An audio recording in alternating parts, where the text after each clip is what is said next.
Simple circonscription administrative, Grand Laou a été érigé en commune rurale et en département en 1985. Le département de Grand Laou fait partie de la région des Lagunes. Il est situé à 130 km d'Abidjan, la capitale économique de la Côte d'Ivoire. Grand Laou est limité au nord par la commune de Guitré, à l'ouest par la commune de Fresco, à l'est par les communes de Dabou et de Jacquesville et au sud par la mer. La ville de Grand Laou a été déplacée de la bande côtière sur la terre ferme située à 18 km de l'océan Atlantique en 1975 par la volonté politique des cadres et du gouvernement en vue d'accroître les perspectives de développement industriel, commercial, économique, financier, maritime, lagunaire, fluvial, environnemental, démographique et social. Le département de Grand Laou est traversé par le Bandamban sur 75 km et baigné par la lagune. La mer, la lagune et le Bandamban sont les trois eaux qui entourent Grand Laou, d'où son surnom, la cité des trois eaux. La population de Grand Laou est estimée à 142 000 âmes. Elle est constituée de ressortissants de pays de la sous-région dominés par les Béninois, d'allogènes d'Ida, Baoulé, Malinké, et des autochtones, les Avikam. Le département de Grand Laou est une zone de grande production de manioc qui permet la fabrication de la tiéké indépendamment des autres activités culturelles traditionnelles telles que le café, le cacao, l'EVA, le palmier à huile, la banane plantain et le riz. Oui, il y a aussi l'agriculture. Et ici, vous savez, ce sont les cultures pérennes et principalement le caoutchouc et l'EVA et le palmier. Ce sont ces deux cultures-là qui sont très très prisées. Mais nous sommes en train de sensibiliser la population pour que ces personnes puissent s'orienter vers l'agriculture, comme le chef de l'État l'a demandé. Et d'ailleurs, même le préfet, au cours de la fête de l'indépendance, a sensibilisé la population à cet effet. Il y a le CEFMAG. Bon, le CEFMAG aussi qui forme des gens au métier agricole. Donc, nous avons Grand Laou a beaucoup de potentialités. On peut véritablement faire le riz, mais nous avons besoin de moyens. À proximité, il y a un bas-fond de 25 hectares, mais nous voulons mettre en valeur justement ces 25 hectares de bas-fond, à cultiver du riz pour que nous ayons du riz en abondance et pallier donc à l'insuffisance en protéines végétales. Et donc, vous voyez, nous, on a installé ici, on a même fait un petit champ d'expérimentation, vous avez vu ça tout à l'heure. Mais si aujourd'hui, l'État nous donne les moyens, ou alors de bonne volonté nous donne les moyens matériels et financiers, je pense que nous pouvons faire véritablement du riz. Avec la superficie que nous avons, nous pouvons faire véritablement du riz. Vous voyez qu'il y a le Bandama qui est juste à côté. On peut faire du riz irrigué. Il faut faire donc l'irrigation pour pouvoir faire toute la canalisation nécessaire et faire donc des casiers pour pouvoir produire du riz. Il convient de noter l'existence d'un centre de formation à la mécanisation agricole avec une vocation nationale qui s'est donné pour objectif de former et de recycler les riziculteurs. Et cette cellule est animée par l'ANADER. Au niveau des équipements socio-économiques, Grand Laou dispose d'un grand marché moderne, de 3 écoles primaires, de 2 lycées, le lycée moderne et le lycée professionnel, et de 3 autres collèges. À cela, il faut ajouter l'hôpital général et la maternité. Bon, au niveau de l'hôpital général, nous avons beaucoup de problèmes. D'abord, au niveau de la gestion des ordures et des déchets, nous n'avons pas d'incinérateur. L'hôpital n'est pas doté de moyens nécessaires pour pouvoir détruire nos déchets médicaux. Quand on produit les déchets sont déversés dans une fosse derrière là. Ensuite, un des gros problèmes, c'est que c'est un gros dispensaire. L'hôpital est seulement doté d'un service de médecine et d'une maternité. Nous ne disposons pas de services de chirurgie, de services de gynéco-obstétrique et pas de bloc opératoire. Nous avons un bloc opératoire qui est en construction, mais depuis lors, le bloc n'est pas encore opérationnel. Donc nous sommes obligés d'évacuer tous nos patients et surtout les femmes enceintes, les femmes qui vont accoucher vers Dabo ou vers Abidjan. Au niveau du personnel, nous n'avons pas suffisamment de petit personnel. Les garçons et filles des salles sont en nombre insuffisant, d'où l'entretien de nos locaux pose problème. Au niveau des médicaments, ça aussi c'est un de nos gros problèmes. Depuis le début de l'année 2009, nous avons constaté une rupture fréquente des produits, surtout les produits de première nécessité, en particulier le paludisme, le médicament du paludisme, qu'il faut absolument, mais depuis un certain temps, nous avons constaté une rupture de ces produits-là. En ce qui concerne le bloc opératoire, ça c'est un handicap majeur compte tenu de la position stratégique de l'hôpital général de Grand Laou. Parce que nous sommes sur la côtière et ce bloc va couvrir non seulement Grand Laou, mais une partie du département de d'Ivo, c'est-à-dire zone Guitry, une partie du département de Dabou et puis Jacquesville. Ce bâtiment que vous voyez derrière moi, c'est le bloc opératoire. Depuis 2006, les travaux traînent. À ces problèmes, il faut ajouter le manque d'eau dans la ville de Grand Laou. Grand Laou, surtout les femmes, souffrent beaucoup. Problème d'eau. Aujourd'hui, peut-être moi, je poserai la question. Grand Laou a 3 eaux. La mer, la lagune et le bandamon. Mais tous les matins, à partir de 6 h du matin, les femmes sont obligées de descendre dans les bas-fonds et puiser de l'eau. Une semaine, 2 semaines, presque 2 semaines, 3 semaines à Grand Laou, surtout quartier sauf Géfia. Il faut dire qu'à Grand Laou, nous avons très souvent la coupure d'eau et puis la coupure de l'électricité aussi. Parce qu'on ne sait pas c'est dur à quoi, mais les coupures sont intempestives. Il faut dire qu'aujourd'hui même, à l'heure où je parle, il n'y a pas de courant. Au plan touristique, Grand Laou dispose de nombreuses potentialités, à savoir le parc d'Azagny avec sa forêt primaire, son réceptif hôtelier, son île aux chimpanzés, son observatoire d'éléphants, ses plans d'eau, ses îles, ses plages de rêve. Laou Plage, Laou Panda et Brafédon constituent une curiosité pour les touristes.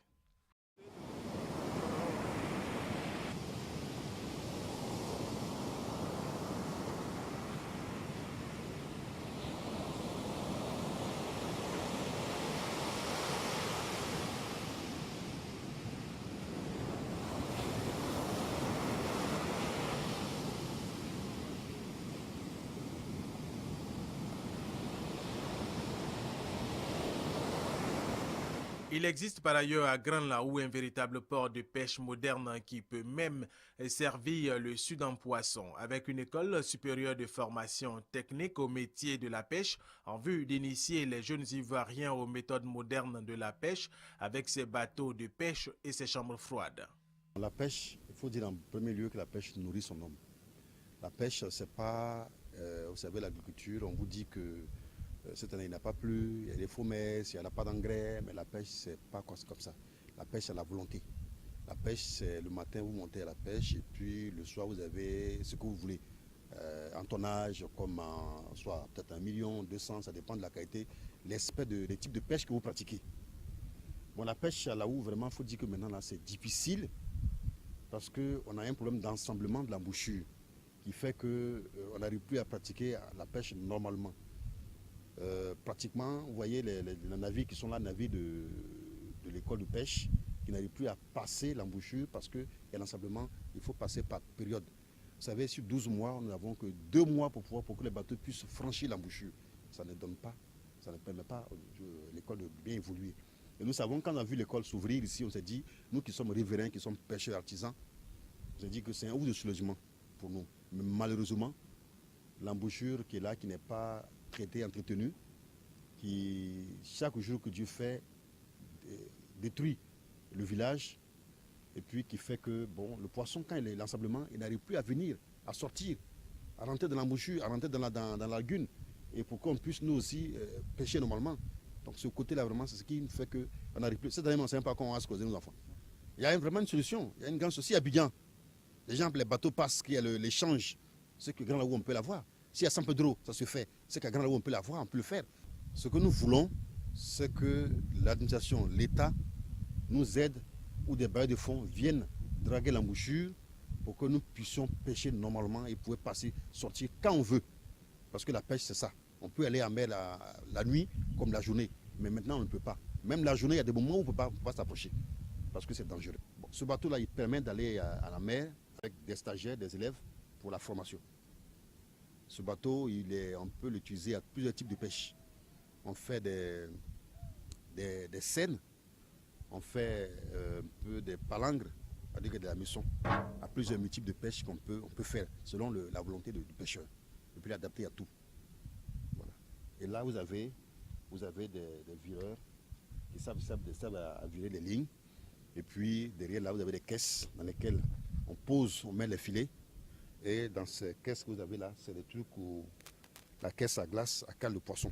Vous avez ces caisses là qui sont là, dans le cas à poisson. Donc dans le fond, voilà un peu tous ces appareils.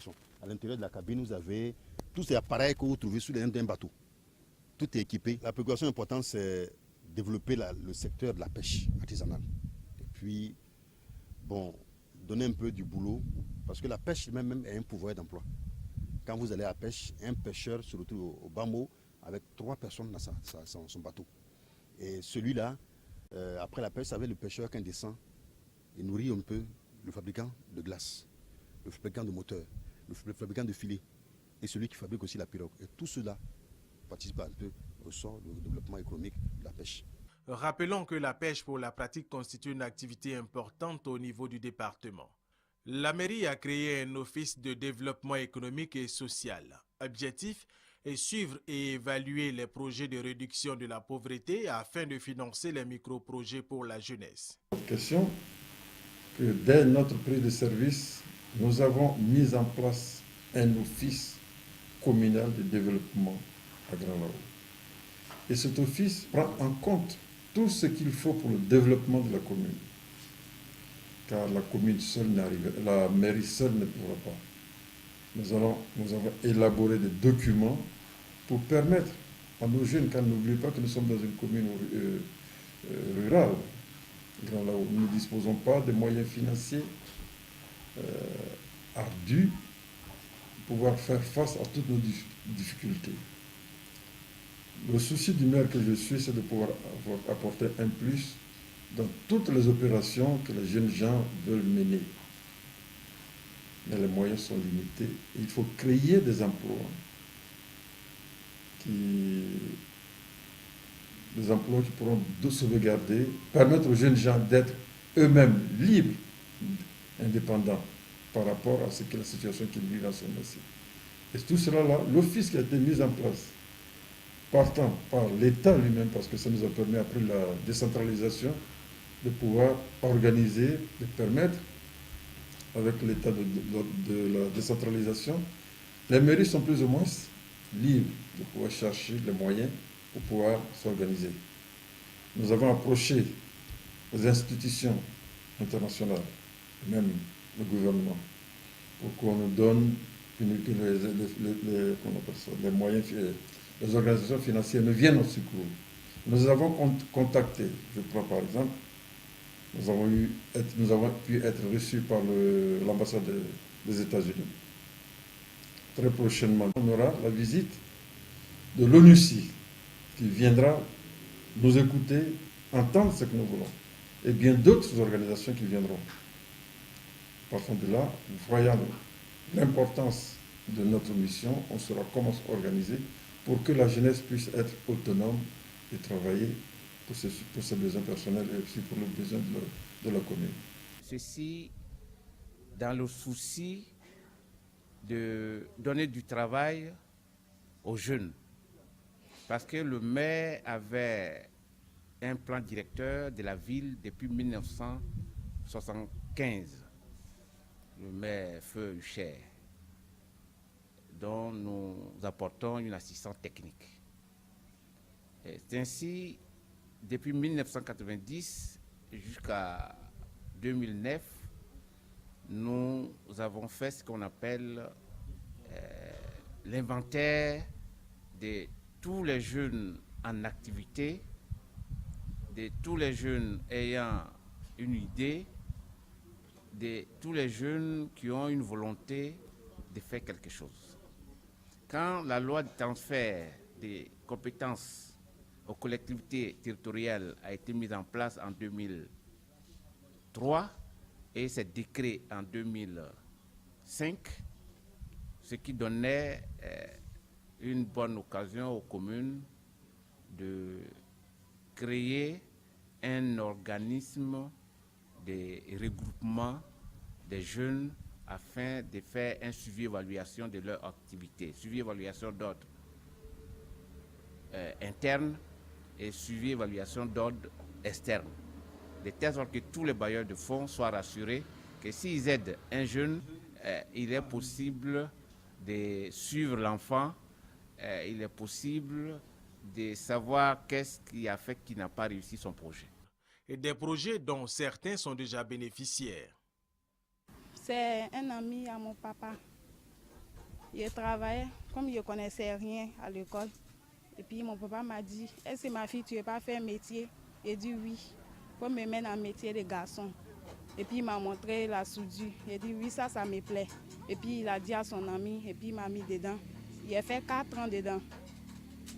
On vient de s'installer, c'est pas tellement longtemps comme ça. Bon, on a fait un peu quand même, au moins 25 comme ça. Comment? 25 machines. Ça, on met manioc dedans. Bon, en tirant comme ça pour aller, ça presse le manioc en roulant. Bon, quand il tire pour venir devant, manioc là, ça descend. Mais après la fabrication de ce... Il y a des gens qui viennent à LR Moteur. Beaucoup même viennent à LR Moteur. On installe dessus avant de s'acheter. Bon, le reste là, à LR roulement, on achète. Mais le reste maintenant, nous-mêmes, on fabrique ça ici.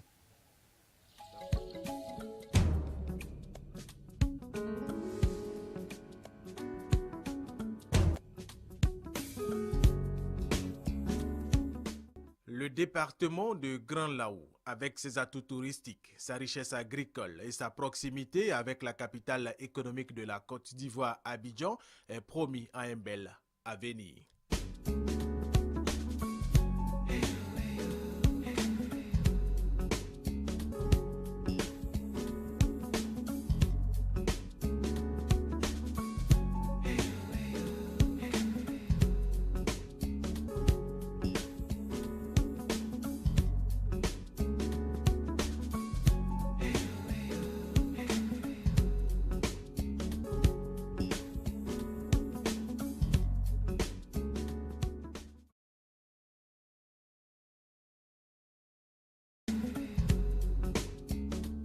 Le département de Grand Laou, avec ses atouts touristiques, sa richesse agricole et sa proximité avec la capitale économique de la Côte d'Ivoire, Abidjan, est promis à un bel avenir.